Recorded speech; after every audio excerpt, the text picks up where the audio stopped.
सभी साथियों क्रांतिकारी जय भीम, जय जवान, जय किसान, जय संविधान। साथियों अपने चैनल के ऊपर वीडियो बनाते हैं।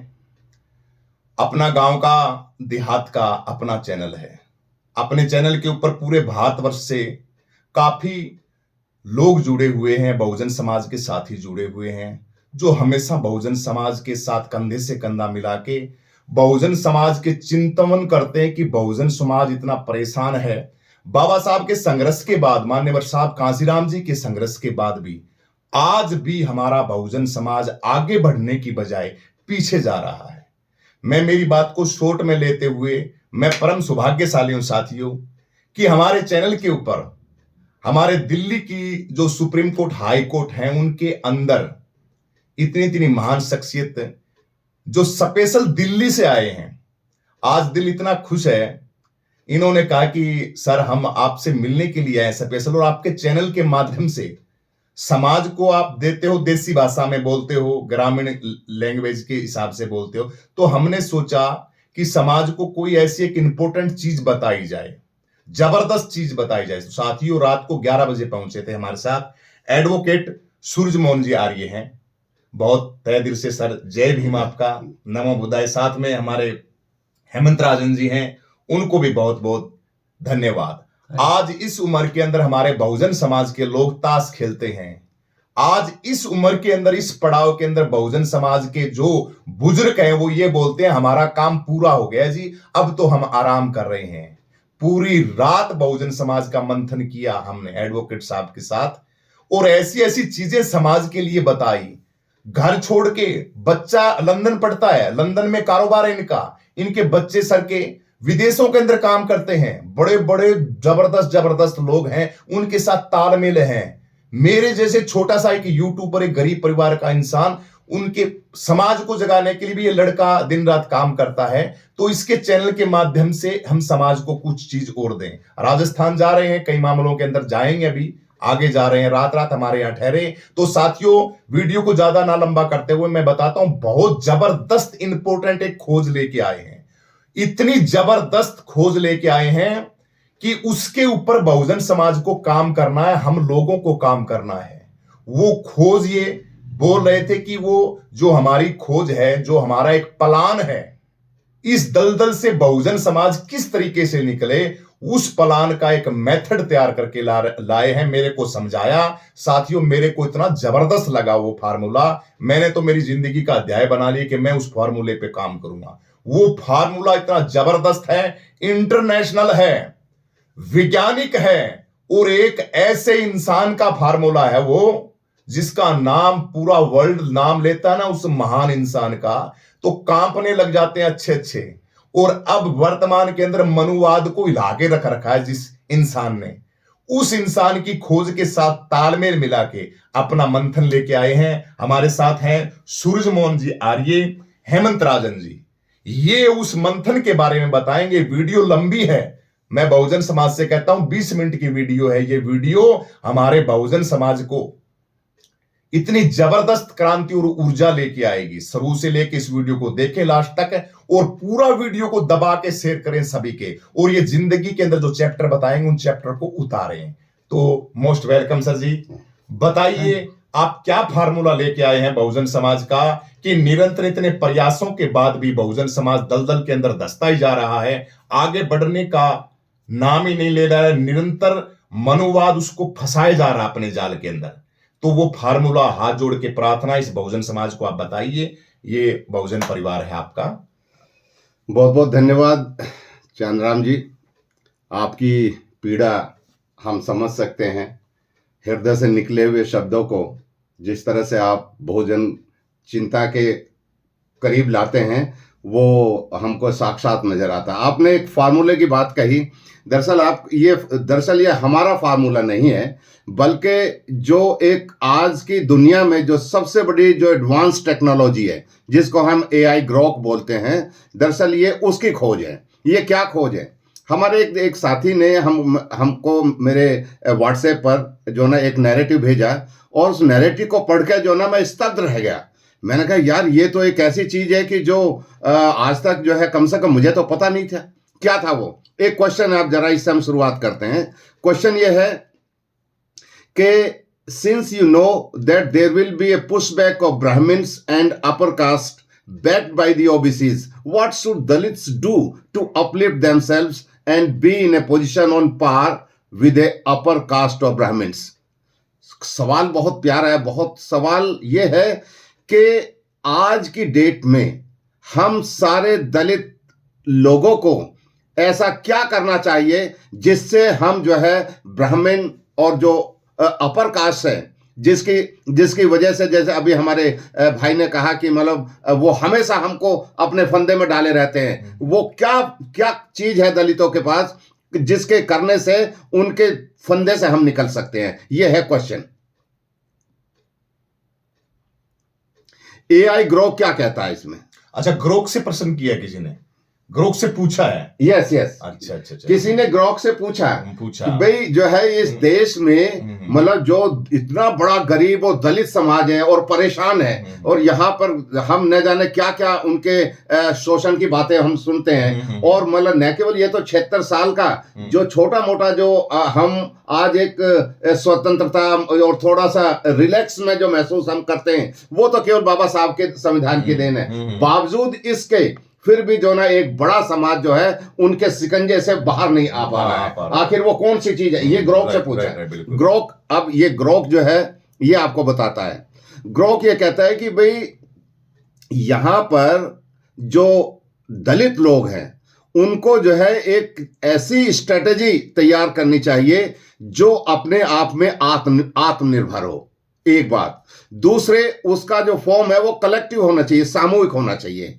और तीसरा जो है, जितने भी हमारे यहाँ पर रिसोर्सेज पड़े हुए हैं उस रिसोर्सेज को इकट्ठा करके उनसे उनको निचोड़ कर उनका लाभ हमें लेना चाहिए। ये ग्रोक कहता है। 3 चीजें इसमें कही हैं। और फिर एक ग्रोक ये कहता है कि आप बिल्कुल इसकी चिंता ही छोड़ दो कि मतलब हमने जो है अपर कास्ट या ब्राह्मणों के जो है ना उनके बराबर बनना है। कहला इसकी कोई परवाह मत करो कि बराबर बनना है, बल्कि ग्रोक ये कहता है कि जिस सिस्टम ने आपको अच्छे से शिकंजा कसा हुआ है, जिस सिस्टम की वजह से आपका गला घुटा हुआ है, जिस सिस्टम से लगता है आपको कि हमारी जनरेशंस हमेशा गुलामियत के मतलब दलदल में फंसी रहेंगी, कहला आप उस सिस्टम को तोड़ना है। ग्रोक ये कहता है। बिल्कुल बिल्कुल बिल्कुल सर, बिल्कुल।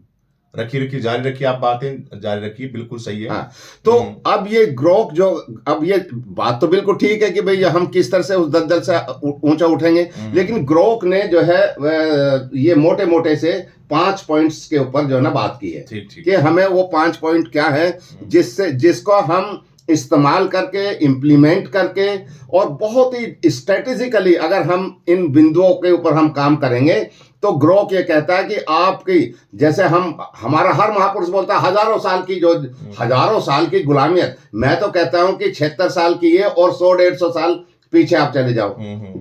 ये कुल मिला के 10वीं शताब्दी से ये खेल शुरू हुआ इनका।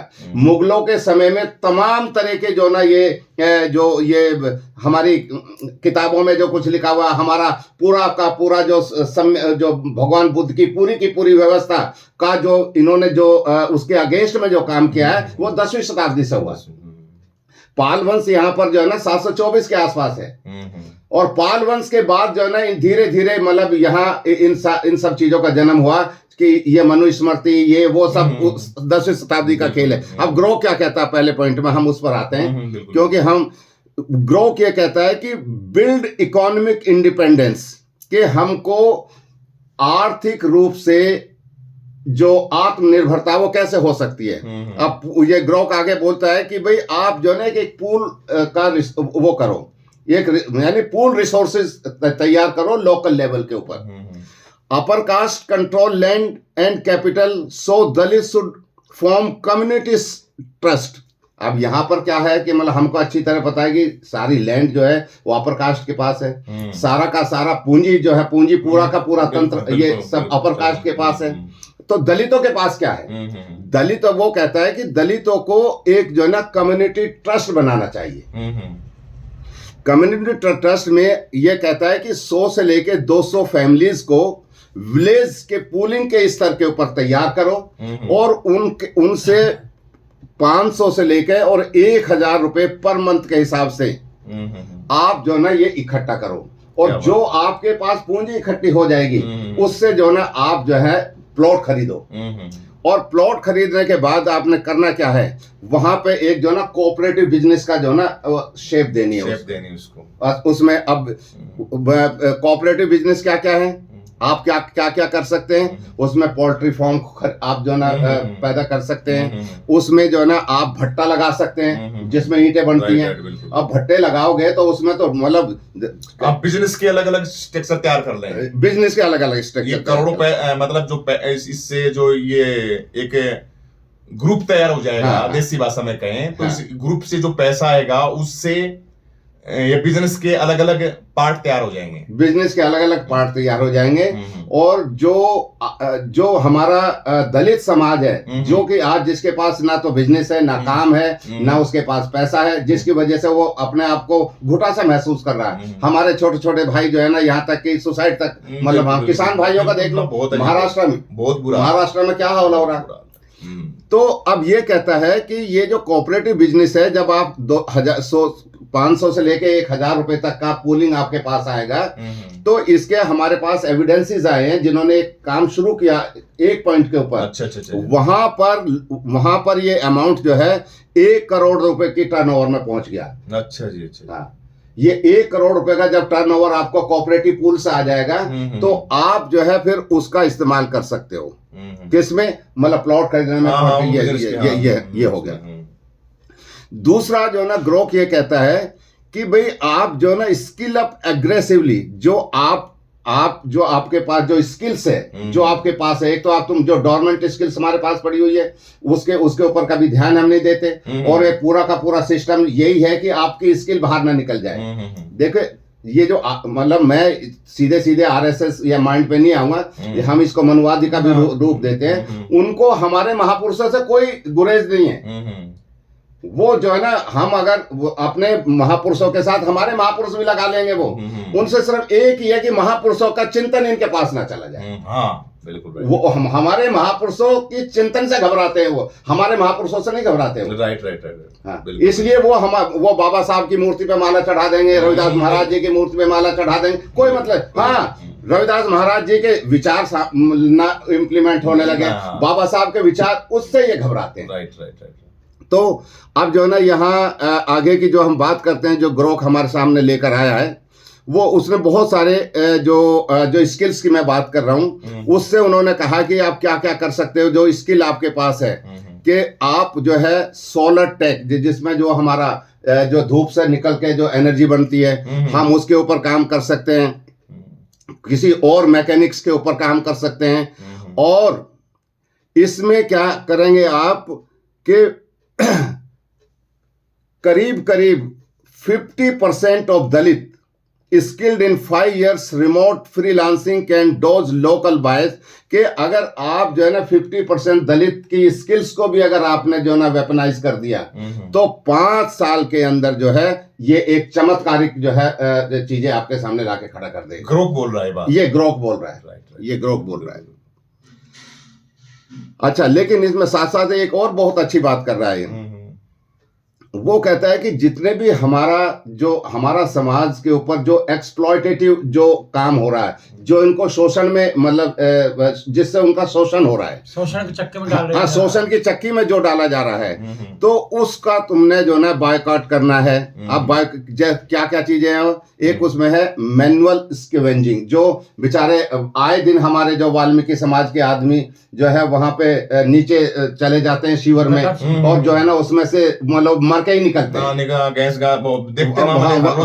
रोजाना। ये हमारा एक तो हमने इस तरह के काम नहीं करने, जो लोअर जो लेवल पे जो हमारा लेबर जा रहा है, हमने जो है ना उसमें ट्रैप नहीं होना है, उसको सिर्फ हम उसको जो है ना मास रिफ्यूजल देना। ग्रो कहता है उसमें 1 2 3 4 5 आदमी नहीं है, पूरा का पूरा मास इकट्ठा होकर कहला हमने नहीं करना, हमें अच्छा करना है, हमने नहीं करना, हमने ये नहीं करना है। संगठित रहो, संगठित काम करता है। यहाँ पे बाबा साहब आ जाते हैं, और उन्होंने कहा कि जब आप ऐसा करोगे तो कहते हैं कि ये सारा का सारा पूंजीवादी सिस्टम ये इसका नीचे से इसमें मट्ठा लग जाएगा और ये चरमरा के भरमार हो जाएगा। इसकी जो है ना उन्होंने एक उदाहरण उसका दिया। अभी जो है ना दिल्ली में जो सैनिटेशन वर्कर्स ने उन्होंने वो स्ट्राइक कर दी, तो मतलब पूरा का पूरा सिस्टम मिल गया। तो ये है, this is the power of mass refusal. क्या बात है जी, क्या बात, मास रिफ्यूजल की पावर है। हाँ, तो अब जो है एक दूसरा जो पॉइंट मतलब उठाता है ये ग्रोक, वो कहता है force political power, unify the vote. ये बहुत इंपॉर्टेंट है कि हमको जो है ना किस तरह से पॉलिटिकल पावर को अपने, क्या बात है, अपने पास लाना है। पॉलिटिक्स के बारे में बता रहा है। हाँ, पॉलिटिक्स के बारे में बता रहा है। हाँ, क्या बात और ये कहता है जो हमारी वोट जो है ना जो इधर उधर पड़ी हुई है उसको यूनिफाई करनी है। भाई यूनिफिकेशन की बात तो बाबा साहब भी करते हैं। बाबा साहब ने क्या फॉर्मूला एजुकेट और एजिटेट एंड यूनाइट, तो वो यूनिटी की वो भी बात करते हैं। और इधर यूनिटी की बात ग्रोक भी कर रहा है, लेकिन ग्रोक कुछ और ढंग से कर रहा है बात को। वो कहता है कि इस देश के अंदर अगर 2011 के सेंसस की अगर हम बात करते हैं तो 16 से लेकर 17% तक का दलित समाज है यहाँ पर। 2011 की बात कर रहा है ग्रोक।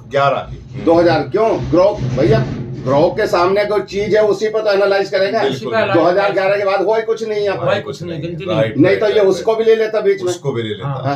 क्या बात। तो 2011 की वो कह रहा है कि 16 से 17% हैं ये जो है, इनकी इस सारे वोट्स को यूनिफाई करना है। और एक बड़ी प्यारी ये बात कर रहा है कि जो हमारे समाज में जो अलग अलग जो हमने प्लेटफॉर्म बना रखे हैं पार्टीज के रूप में, जैसे बीएसपी है, वीसी के, ये अलग अलग पार्टियां, ये अलग अलग नाम से बन रहे हैं। ये अलग अलग नाम से बन रहे हैं। कहते हैं कि इनको मतलब इनको खत्म करके एक जो ना कोलिशन, बीएसपी का बकायदा नाम दिया है। हाँ, बीएसपी का नाम इसके अंदर, वीसीके का भी नाम दिया है। हाँ, वीसीके दलित पैंथर का एक ऑफशूट है। अच्छा, तो दलित उधर जो चलते उधर देख लो, बहुजन समाज के साथियों, मैं अक्सर बोलता हूँ, वीडियो के माध्यम से भी कहता रहता हूँ कि हमें ये ग्रोक बोल रहा है एक विज्ञान का इतना बड़ा प्लेटफॉर्म है जिसके अंदर इसकी अपनी बनाई हुई बातें नहीं है। ये तो सर बनाई हुई तो नहीं है मेरे ख्याल से। नहीं बिल्कुल, ये बनाई हुई ग्रोक बता रहा है। ये ग्रोक का अंदरूनी एनालिसिस है, वर्ल्ड का लेके स्ट्रक्चर तैयार करके ये तो ग्रोक बता रहा है ना। ग्रोक इसलिए बता रहा है, ग्रोक से सवाल अमेरिका के दलितों का नहीं किया गया, ग्रोक से सवाल किया गया भारत के दलितों का। इसलिए वो भारत के दलितों के मुक्ति की बात कर रहा है। क्या बात है जी, क्या बात। चलो रखिए। तो उसमें हाँ, उसमें फिर ये कहता है कि वो ये छोटे छोटे जो पार्टीज हैं इनको डाइल्यूट करो। और एक बहुत प्यारी सी बात कर रहा है, एक दलित लेड कॉलिशन का निर्माण करो। क्या बात है। दलित लेड कॉलिशन का मतलब है एक ऐसा कॉलिशन बनाओ जिसको केवल दलित लीड करे। हाँ, उसमें कोई दूसरा आदमी नहीं होना चाहिए। दलित लेड कॉलिशन की बात करता है ये। हाँ, और अब देखो यार, मैं कहता हूं कि ग्रोक जो है ये, इसका तो जितनी इसको तारीफ की जाए उतनी कम है। इसने वो दलित लेड कॉलिशन का नाम भी हमें सुझा दिया। उसने कहा कि आप सब कुछ भूल जाओ, एक ऐसा फ्रंट बनाओ और उस फ्रंट का नाम रखो अम्बेडकर फ्रंट। क्या बात है। और उस अम्बेडकर फ्रंट का नाम भी रख दिया। हाँ, रख दिया उसने, नाम भी रख दिया। हाँ, उसने कहा अम्बेडकर फ्रंट बनाओ और जो है उसको केवल और केवल वो दलित कॉलिशन होगा और उसको दलित लीड करेगा। क्या बात। ये मतलब ये बात कर रहा है उसमें। और एक और इसने मतलब जो हमको सुझाव दिया, कहता है कि जब आपका ये अम्बेडकर फ्रंट बन जाएगा तो एक अब ये चुनाव हुए 2025 में हुए, 2024 में अगला चुनाव कब है? 2029 में। तो ग्रोक क्या कहता है इसमें? ग्रोक क्या कहता है कि 2029 में एक टारगेट फिक्स करो अपना, अभी से ही टारगेट उसने लिखा कि मान लो कि आपने एक टारगेट फिक्स किया कि हमने 2029 में 100 दलित एमपीज को पार्लियामेंट में लाना है। एक टारगेट 100 दलित जो कि किसी के मतलब किसी के मोहताज नहीं होंगे, किसी अम्बेडकर फ्रंट, सच्चा अम्बेडकरवादी। हाँ, तो उसमें क्या हो गया, ये जो 100 दल हो गया, 2024 में 100 लोकसभा की सीट होंगी जो वो कहता है। और ये आप भूल जाओ कि इसमें आपका ओबीसी या अपर कास्ट ब्राह्मण इसमें कोई, केवल दलितों की बात कर रहा हूं। हाँ, क्योंकि समस्या दलितों की है। हाँ, समस्या दलित। और फिर अगली बात कहता है ये तो हमारा ऊपर का लेवल है पार्लियामेंट वाला। कहता है कि हम जो है ना इस वोट की वोट की यूनिफिकेशन के लिए हम्म, हम जो है गांव और पंचायतों में भी उतरो, ये हमको सलाह दे रहा ग्रो। क्या बात है। नीचे आप उतरो, जैसे कि अभी मैं बाहर गया था आपके यहाँ, तो हमारी बिटिया का बोर्ड लगा हुआ था ऐसे जिला परिषद। पूनम बोर्ड हम्म। और जिला परिषद। तो हमारी बिटिया मतलब जो है ना, आप लोगों ने इस तरह का जो इनिशिएटिव लिया, ये समझ लो कि ग्रो का जो कोई ड्रीम आ गया होगा आपको। ग्रो तो आप बात कर रहा है, आपकी बात है, आपने पहले ही उसमें उतार दिया। बिल्कुल। वो कहता है कि नीचे के लेवल के ऊपर हमको एक एक सीट के ऊपर दलितों को उतार देना है। क्या बात है। और चाहे अगर भाई चाहे वो आपने इंडिपेंडेंट ही उतरो, लेकिन हर सीट पर आपने जो ना काम करना है। ये यहाँ पर वो कहता है। और वो ये कहता है कि अगर आपने 20% भी विन कर लिया तो आप समझ लो कि इस देश के अंदर 2029 में एक नया अध्याय पैदा कर दोगे, एक नया अध्याय बना दोगे। ये ग्रो कहता है। अच्छा, इसमें जो ना ये और आगे कहता है कि आपकी ताकत जो है केवल दलित ही नहीं है, आपकी ताकत जो है मतलब ट्राइबल्स भी आपकी ताकत है, जो जिसको अनुसूचित जातियां और जनजातियां कहता है कि वो भी इस देश का 8 से लेकर 10% है। और अगर 8 से 10% अगर आपने अपने अंदर जोड़ लिया तो ये आपकी ताकत सवाया बन जाएगी। क्या बात है। ये बात, ये तो इसने अपने दूसरे पॉइंट में बात कही है। और कुछ अगर इस बीच कुछ आता है अदरवाइज तो मैं 5 पॉइंट इसमें क्लियर कर दूं, फिर इसके नहीं, ये लगातार आप 5 पॉइंट क्लियर बस। फिर उसने जो है ना तीसरी बात में कहा, तीसरी बात में जो उसने ग्रोक कहता है हमको कि वेपनाइज एजुकेशन एंड अवेयरनेस। जो आपका एजुकेशन अवेयरनेस है वो कहता है कि उसको वेपनाइज करो, उसमें धार मतलब जो है ना पैदा करो अपने अवेयरनेस के ऊपर। अभी हम फौरी तौर पर जो है ना हम उलझाए हुए हैं, हम हमारे पास जो अवेयरनेस जो है उसका दुरुपयोग जो हम करते हैं, हम किसी भी बातों में उलझ जाते हैं यूं ही कि भाई हम ऐसा कर लेते हैं, वो ऐसा कर रहा, हम ऐसा। तो हम रिएक्शनरी ना होके अपनी जो बेसिक एजुकेशन है हमारी कहला उसको आप वेपनाइज करो। Self educate relentlessly, upper caste gatekeep elite schools so Dalits should build parallel system। अब ये कहता है कि जब एक तरफ आपके पास जो है जो ऑलरेडी सिस्टम चल रहा है जिसने पूरी एजुकेशन को जो है ना गवर्न किया हुआ है और आपके पास कुछ भी नहीं है, तो ग्रोक ये कहता है कि आप एक पैरेलल सिस्टम तैयार करो, उनका चलने दो, लेकिन आप भी अपना पैरेलल सिस्टम तैयार करो। और उसमें जो ना आपको क्या करना, दलितों को जो है अपने ट्यूटर के माध्यम से एजुकेशन देनी है, नाइट क्लासेस करनी है, अंबेडकर स्टडी सर्कल चलाने, और फोकस ऑन हिस्ट्री। वो कहता है कि आप जो है हिस्ट्री पर अपना फोकस करो। बाबा साहब ने भी एक बार कहा, जिस समाज को अपना इतिहास नहीं पता वो अपना कभी भी फ्यूचर नहीं बना, वो अपना समाज नहीं बना। गजब बातें की जी ग्रोक जी ने, तो बड़ी जबरदस्त चीजें रखी हैं। अंबेडकर स्टडी सर्कल चलाओ और focus on history, Dalit panthers, bhakti rebels and right literacy, every kid knowing the constitution by 12 is a win. बहुत कितनी प्यारी बात कही है उसने। कहता है कि आप अपनी एजुकेशन को इतना शार्प कर दो ये उसके फार्मूले से, और उसमें ये इंश्योर करो कि हमारे समाज का हर बच्चा जब तक वो 12वीं कक्षा तक जाएगा उसको जो है ना कॉन्स्टिट्यूशन का पूरा ज्ञान होगा उसको। क्या बात है जी, क्या बात है। ये मतलब ग्रोक कहता है ये 12वीं कक्षा के बच्चे को पूरा कॉन्स्टिट्यूशन आना चाहिए। और ये आगे ये कहता है कि देखिए आपके पास जो अत्याचार तो हजारों साल से हो ही रहे हैं, पर मैं कहता हूं कि हजारों साल की बात हम जब अत्याचार को करते हैं तो उसको आगे तो हम कम से कम ना होने दें। राइट बिल्कुल। लेकिन हमारा सवाल क्या है कि हमारे पास जब अत्याचार होता है तो आधे से ज्यादा लोग उस अत्याचार को मतलब दबा लेते हैं और उसको एक्सपोज नहीं करते। तो अत्याचार जारी रहता है और आप जो है ना उस अत्याचार के शिकार बने रहते हैं। तो ग्रो कहता है कि आप उस अत्याचार को एक्सपोज करो। उसने जो ना कुछ आगे सुझाए हैं लाइनें, जैसे एक्स है, ये भी एक वो है ऑनलाइन, जैसे फेसबुक है, इंस्टाग्राम है, टिकटॉक है, ये सारे के सारे जो है इनके माध्यम से आपको वीडियोस, फोटोज, इनके माध्यम से जो ना उस अत्याचार को दर्शाना चाहिए, दर्शाओ। हाँ, जैसे चंद्राम जी आप काम कर रहे हो, कल कोई मतलब कितनी घटनाएं मैंने आपके माध्यम से सुनी है कि मतलब वहाँ ये हो रहा है या वो हो रहा है। हाँ, तो आप ये इस आप एक तरह से वीडियो और फोटो आ जाती तो उसको उजागर हो जाता है, वरना दब गया आप। हाँ, एक तरह से ग्रो का ही काम कर रहे हो आप।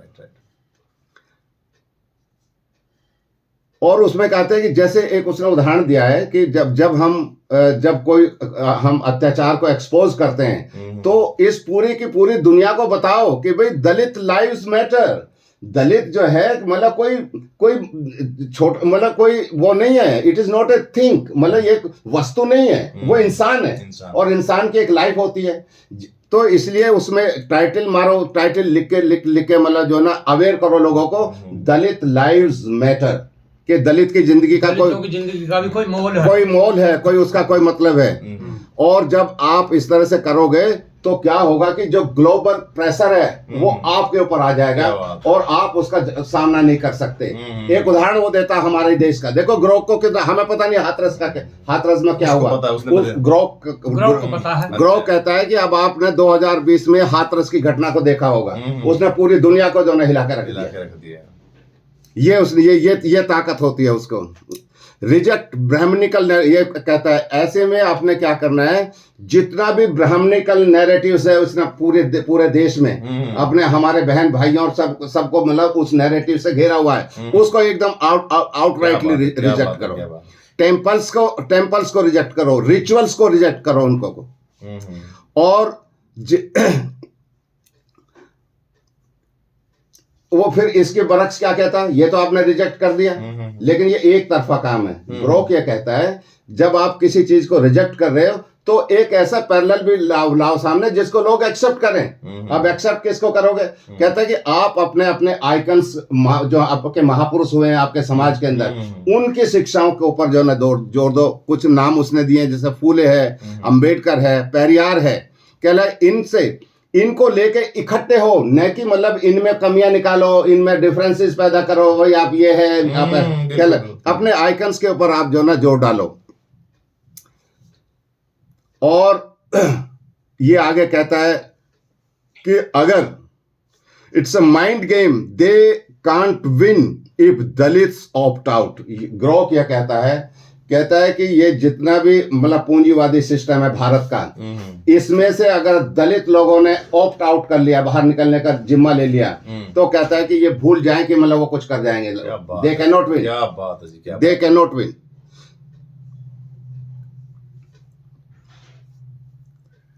अच्छा, अब इसमें बहुत सारे सुझाव भी मतलब ग्रोक जो है कितनी बारीकी से बात कर रहा है। कहता है कि अगर ज्यादा मतलब जो आपके ऊपर जो वायलेंट होते हैं, जो मतलब जो आपके ऊपर असॉल्ट होते हैं, अत्याचार जो होता है, वो ज्यादातर मतलब एनसीआरबी के आंकड़े निकाल के कह रहा है वो हमसे कि उसमें से 70% जो हमारी प्रॉब्लम्स हैं वो असॉल्ट की हैं। तो अब ये असॉल्ट कैसे रुके, उसका भी उसने एक सुझाव दिया है। तो कहता है कि असॉल्ट रुकने का तरीका यही है कि आप अपने बच्चों को कोर्ट मार्शल की मतलब ट्रेनिंग दो। भाई हमारे बच्चे जो जाते हैं ना, जो ब्लैक्स वो लाते हैं, जो को क्या खेलते हैं वो सारा, हाँ कहला ये इन सबको आप उन बच्चों को ट्रेनिंग दो ताकि वो जो है ना अपना सेल्फ से जबरदस्त पैदा हो। अब हमारी बहन बेटियां उन्हें पता कुछ नहीं, मतलब बेचारी डरी रहती हैं। वहाँ मतलब अपर कास्ट के 2 बच्चे जो है उसको उठा के ले जाते हैं और उसके साथ वो अत्याचार करते हैं जो हमारे दिल मतलब कांप जाते हैं। ऐसी घटनाएं जो है ना कितनी मतलब आए दिन हमारे समाज में हो रही हैं। तो कहता है इसको रोकने के लिए आप जो है ना मार्शल आर्ट की ट्रेनिंग दो। और फिर ये कहता है ग्रोक ये कहता है कि धीरे धीरे जब आप गांव को पुष्ट कर लोगे तो धीरे धीरे उनको अर्बन का रास्ता दिखाओ, ताकि जो है ना वहां से चल के जो है ना अर्बन में आ जाओगे तो अर्बन में कल्चर एट पार होती है, वहां पे किसी को कोई ज्यादा लेना देना नहीं। अर्बन मतलब शहर की तरफ। ये बात तो बाबा साहब ने भी कही। हाँ बाबा साहब ने भी कही थी कि जितना जल्दी हो सके आप लोगों को जो गुलामी के शिकंजे में गांवों के अंदर फंसे हुए हो, किसी बुक के अंदर मैंने देखा था, पढ़ा था कि उन जगह को छोड़ो, शहरों की तरफ बढ़ो। तो कहीं ना कहीं बाबा साहब की विचारधारा की बात ग्रोक सहमति जता रहा है। हाँ, तो ये कहता है कि अर्बन की तरफ जो है ना अपना रुख करो। और यहाँ पर ये बहुत सारी बात ये भी कर रहा है कि और जो है कि वहां पर आके आपको अगर छोटा मोटा थोड़ा पर्दे में रह के भी काम करना पड़े तो आप उस पर्दे को बनाए रखो। क्या बात है जी, क्या बात है या ग्रो मतलब हाँ, जबरदस्त बातें रखी है जी, बड़ी हाँ। जबरदस्त। हाँ, तो और बाकी जो हमारे समाज के अंदर, जैसे मैं तो चांदराम जी का ही बार बार उदाहरण नाम दे रहा हूँ, और भी बहुत सारे हैं। तो हमारे पास जो ना जो साहस करके मतलब अपनी बात को कहते हैं, और वो बेचारे बाद में उनका प्रोटेक्शन नहीं होता, क्योंकि जो ना एक मतलब किसी शायर ने भी कहा कि भाई जो है, हिम्मत से सच कहूं तो लोग बुरा मानते हैं, रो रो के कहने की आदत नहीं मुझे। बिल्कुल सही कह रहे तो जो लोग हिम्मत से सच कहते हैं तो उन लोग तो बुरा मानते हैं, और वो इतना बुरा मानते हैं कि वो बेचारे की जान जो है ना जोखिम में आ जाती है, और ऐसे में उसका प्रोटेक्शन नहीं होता। तो ग्रो कहता है उस आदमी की आपने जब प्रोटेक्शन करनी है, बात है जी, क्या ताकि वो हिम्मत बनाए रखे। इसके अंदर तो जी सर जी एक एक पॉइंट के अंदर बड़ी गहरी बातें कही गई है। ये स्ट्रक्चर वैसे लंबा इसको प्रत्येक इस वीडियो को खोल खोल के बहुत वीडियो आएंगी, ये बहुत बड़ा चैप्टर है, ये बड़ी जबरदस्त मंथन है साथियों। सभी साथियों को बड़ा मजा आएगा ये जो चैप्टर लेके आए हैं। मैं मेरी जिंदगी हाँ लास्ट बोली बस ये हाँ ये लास्ट का पॉइंट इसमें रहता है। तो वो कहता है, ये ग्रो कहता है कि जो आपका प्रेजेंट सिस्टम चल रहा है ना, जिसको मतलब जिसके चलते आप दुखी तो हो, लेकिन दुखी के साथ आपने अपने आप को आत्मसात कर लिया, तो वो दुख आपके लिए दुख नहीं रहा। तो वो ग्रो कहता है इस मतलब उस मानसिकता को तोड़ो। क्या बात है जी, क्या बात है। वो कहता है डिसरप्ट द स्टेटस को, economic sabotage, upper caste, lean on Dalit labour. जहां तक हमारी अर्थव्यवस्था का ताल्लुक है, जितना ऊपर का पूरा जो अपर कास्ट का पूरा सिस्टम चल रहा है, वो केवल और केवल जो ना हमारे दलित लेबर के ऊपर टिका हुआ है। क्या बात है जी, बड़ी जबरदस्त बात कही है जी। हाँ, चाहे वो जो है मतलब फार्म हैंड्स हैं, क्लीनर्स हैं, coordinate work stoppages during harvest हैं, फेस्टिवल्स हैं, सीजन्स हैं, हिट देयर वॉलेट्स। क्या बात कही है उसने, कहा कहीं हिट मत करो, उनके जो पर्स है जिसमें पैसा होता है उस पे हिट करो। सही बात, हिट देयर वॉलेट्स। क्या बात। तो आप उस पे हिट करोगे तो वो वो जो है व्याकुल हो जाएंगे पूरी तरह से। भाई वॉलेट ही तो उनकी जान है। जैसे मतलब तोते की जान जो है किसी में बसी हो तो सारा तो उसको मारने की जरूरत नहीं है, तोते के मार दो जाके, वो अपना मर जाएगा। ठीक उसी तरह से वो कहता है उनका जो वॉलेट है उस पे हिट करो। राइट। ये इसने कहा, लास्ट में चल रहा है पॉइंट। और वो कहता है a week of no Dalit hands in Uttar Pradesh alone could cost billions. A week of no Dalit hands could cost billions. Cultural defiance crash their spaces. जहां उनके सारे स्पेसिस को क्रैश करो। टेम्पल्स, फेस्टिवल्स, एलीट इवेंट्स, जितने भी उनके इस तरह के जो वो सब कुछ है, इनका आपने बायकॉट करना है with peaceful but loud presence. देखो कितने ये मतलब ऐसी बात तो महात्मा गांधी ने भी नहीं कही होंगी। मतलब कहता है कि ये इन सारी चीजों में वॉयलेंट होने की जरूरत नहीं है। आपने जब पीछे सारी बात आई है, जब एजुकेशन को शार्प कर दिया तो आपको लड़ाई किस बात की है। वो कहता है पीसफुल करके, लेकिन आपकी जो प्रेजेंस है वो लाउड होनी चाहिए। सही बात, प्रेजेंस लाउड होनी चाहिए आपकी, लेकिन वो पीसफुल होनी चाहिए। और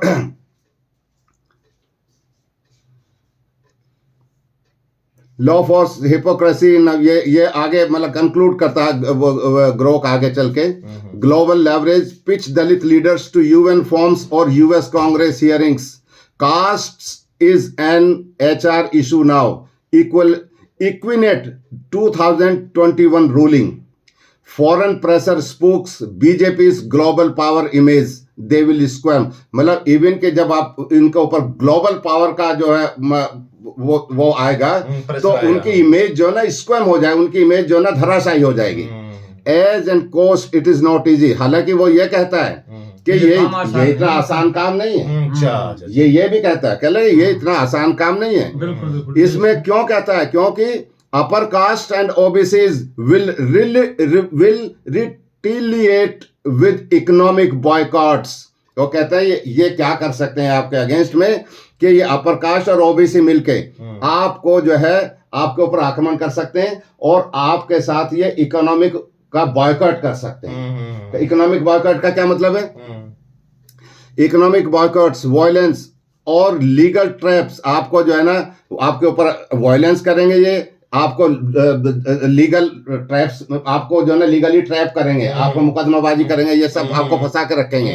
हाँ, इसके लिए वो कह रहा है कि Dalit needs iron discipline and numbers. बस उसको क्या करना है कि उसको अपना डिसिप्लिन बना के रखना है। डिसिप्लिन का मतलब ये है कि जब कोई चीज आप ऐसा देखते हैं, यार नहीं यार कोई बात नहीं, मतलब हम सह लेंगे, हमें ये काम नहीं करना, यहाँ डिसिप्लिन कहता है ये करना है।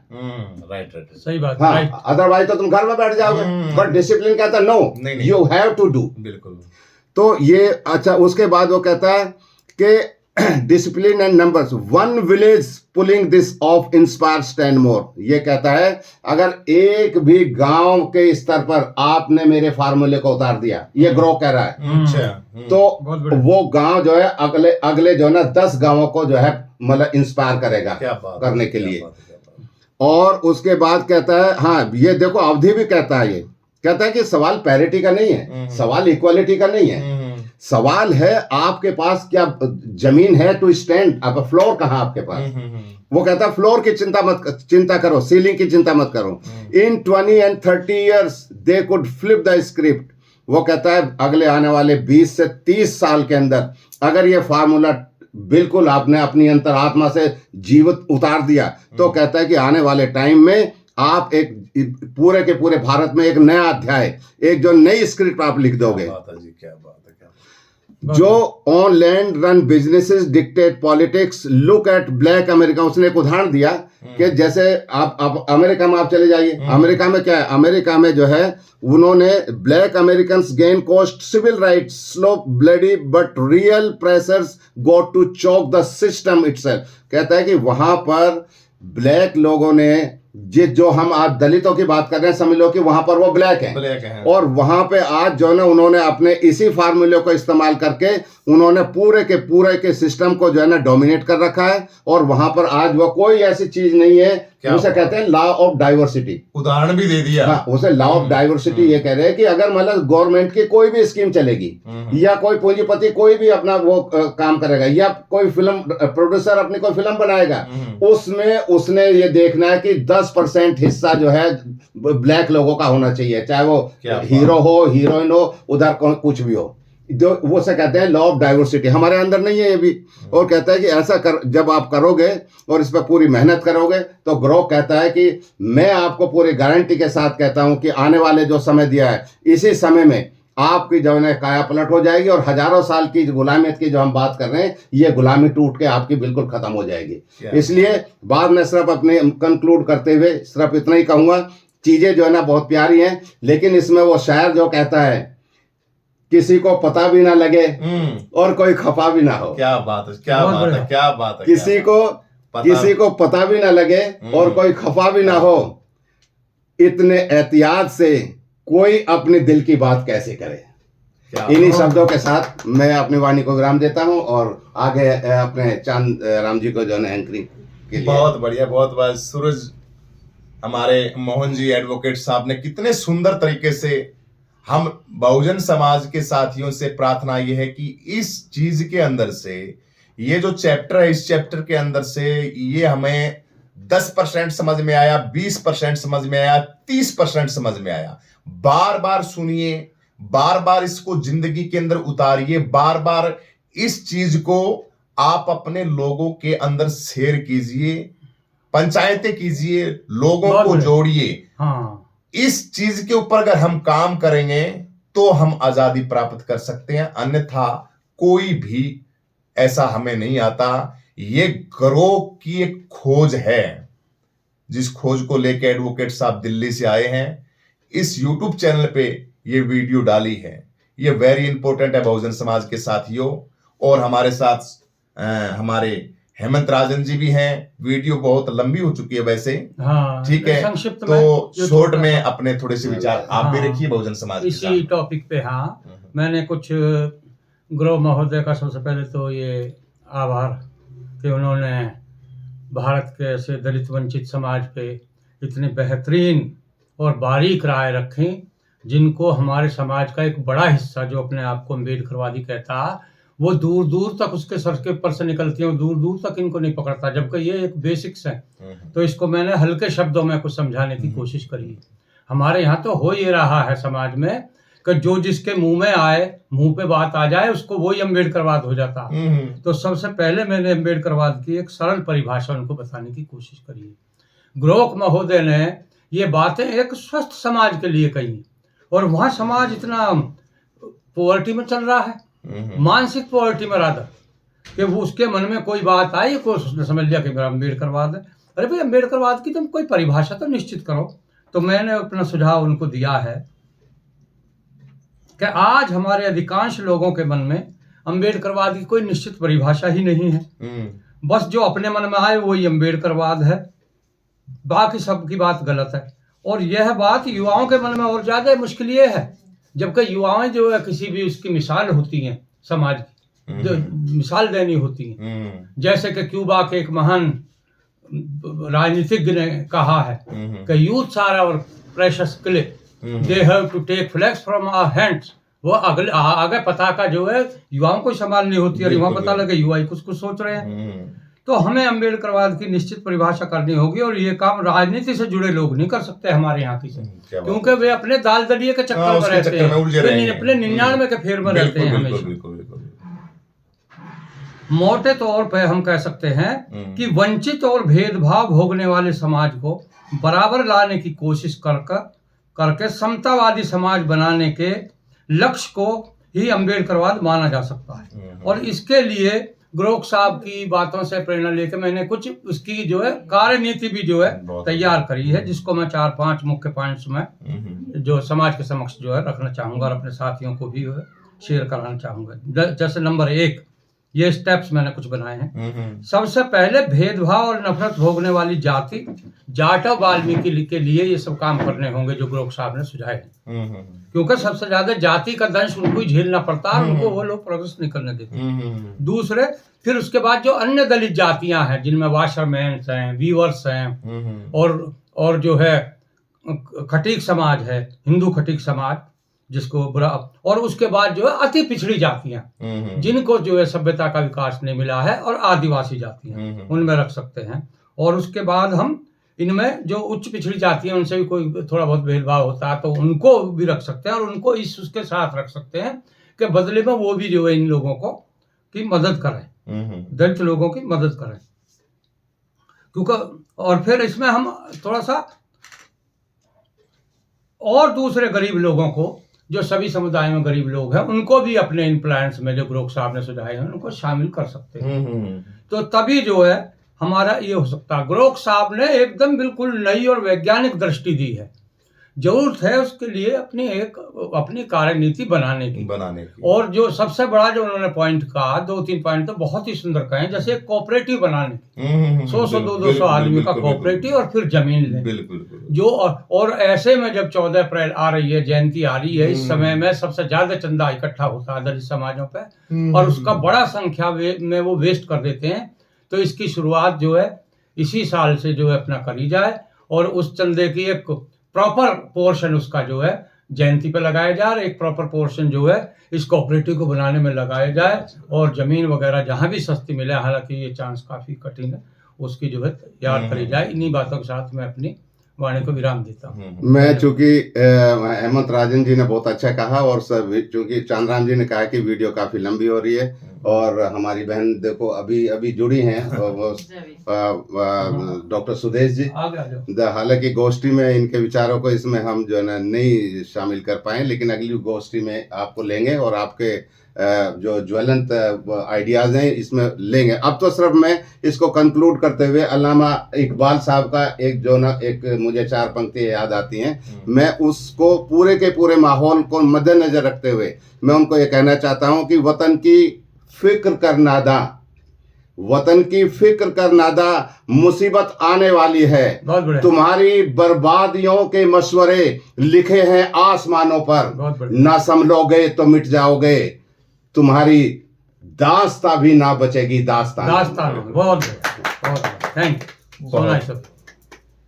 तो इसे यहाँ समाप्त इसी वीडियो के अंदर इतना ही साथियों, बहुत जबरदस्त लाजवाब एक एक पॉइंट के अंदर बातें रखी हैं, तहे दिल से धन्यवाद। और इतनी दूर से चल के आए हैं इस उम्र के अंदर, और आप लोगों के एक प्यार के लिए, बहुजन समाज के लिए ये एक नींव रख रहे हैं। इस स्ट्रक्चर के ऊपर काम करेंगे, काम करके दिखाएंगे आपको, बहुत बढ़िया। इस लेवल के ऊपर काम करके। आज वकील साहब हैं हमारे, हेमंत जी हैं, एडवोकेट डॉक्टर सुदेश कुमारी जी हैं, और मैं तो हुई आपके साथ रहता ही हूं। ये 4 लोगों की टीम आने वाले 3 या 4 साल के अंदर आप लोगों को वो चीज करके दिखाएगी।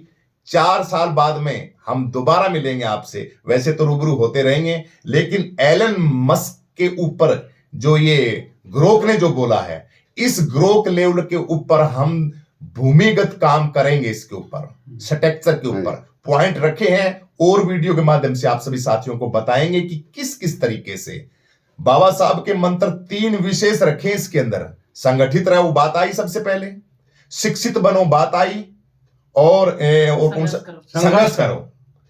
तो ये 3 चीजें इसके अंदर रखी हुई हैं। ग्रोक ने बिल्कुल सही रखी कि तुम्हारी गुलामी जो है उसको तुम इस थ्योरी से, उस गुलामी से तुम निकल सकते हो और बच सकते हो। इस वीडियो में इतना ही। वीडियो को लाइक करें, शेयर करें, कमेंट करें, कमेंट करके अपनी प्रतिक्रिया जरूर दें। जिस स्टेट से, जिस जगह से आप हैं, विदेश से हैं, भारत के कोने कोने से हैं, अपना कॉन्टैक्ट नंबर डालें, और हम भी अपना कॉन्टैक्ट नंबर डालेंगे। आपकी जिंदगी के अंदर कोई उलझन है किसी भी प्रकार की, तो बड़े बड़े वकील साहब सुप्रीम कोर्ट, हाई कोर्ट के अंदर बैठे हैं, आप हमें कॉल कर सकते हैं। जितना हो सकेगा उसका हम समाधान करेंगे। सभी साथियों क्रांतिकारी जय भीम। जय भीम। दिव्य महापुरुषों को भी, सभी को, आप सभी इतनी दूर से हमारे इन चैनल के ऊपर आप कृपा बरसाने के लिए आए हैं, तो हमारा परम सौभाग्य है। सभी को जय भीम। जय भीम। नमो बुद्धाय।